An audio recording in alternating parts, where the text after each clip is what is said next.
जिल्ला दुलाराय बर' फरायसा आफादनि बानजायनायाव 13 बोसोर बैसोनि हौवासाफोरनि जोलुर बादायलायनाय चेम्पियनशिप बेयो इन्टार आनसलिक जागासिनो दङ आरो लोगोसे हिन्जावसाफोरनि 13 बोसोर बैसो गाहायनि बिथांमोना सेथि खेब बेखौ बानजायगोन आरो बियो दुलाराय बर' फरायसा आफादनि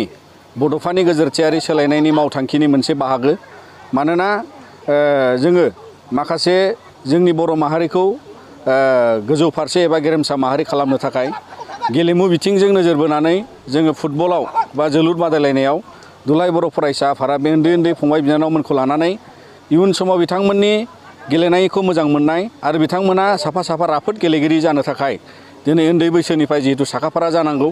बे मोनसे नोजोरखौ लाखिनानै बेबादि आन्डार 13 फुटबल चेम्पियनशिप दिनै 4थि खेब बिथांमोना जिल्लानि सिङाव खुंफुंदों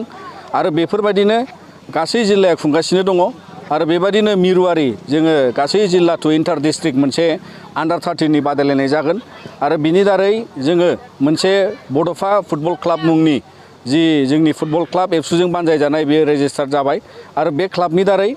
जोङो बिथांमोन फंबायमोनखौ बे आन्डार 13 गेलेगिरि जे प्लेयार टीम बेखौ मोनसे सायख'नानै जों स्टेट लेभेलाव गेलेनायनि साखाफारा खालामगोन आरो हिन्जावसा हान्जाखौबो बेबायदि देग्लायनिफ्राय साखाफारा खालामनायनि लामायाव दिनै बिथांमोना हान्जा हान्जा गेलेनो ओंखारबोदों आरो दिनै जों फोथायो जे बर' हारिनि गेजेराव आरो गुबुन गुबुन हारिनि गेजेरावबो जे गेलेनायजों फुटबल गेलेनाया मोनसे बिराद गिदिर मोनसे गोसो बोनो हानाय मोनसे गेलेनाय लोगोसे लाइमोनफोरखौ गोथों लामाजों लांनो थाखाय गेलेनायनि डिसिप्लिनजों लोगोसे गावनि जिउ राहा लामा दानायाव मोनसे डिसिप्लिन आरो जिबायदि मोनसे साखाफारा जानाय सांग्रां सुबुं जानाय आरो गुबुन गुबुन मोजां राहा खान्थि बिथांमोना समाज बेरेखा खान्थिनिफ्राय गोजानाव थाहोनो थाखाय बे गेलेनाया मोनसे राहा जायो होननानै जों फोथायो आरो बिनिखायनो गुबुन गुबुन गेलेनायखौबो लाफानानै काबादि भलिबल आरो बायदि फुटबल गेलेनाय दुलाराय बर' फरायसा आफादा गुबुन गुबुन बैसोनि बेखौबो जोङो बानजायो आरो बेबायदि मेथाइ खननाय रोजाबनाय बायदि बादायलायनायावबो दुलाराय बर' फरायसा आफादा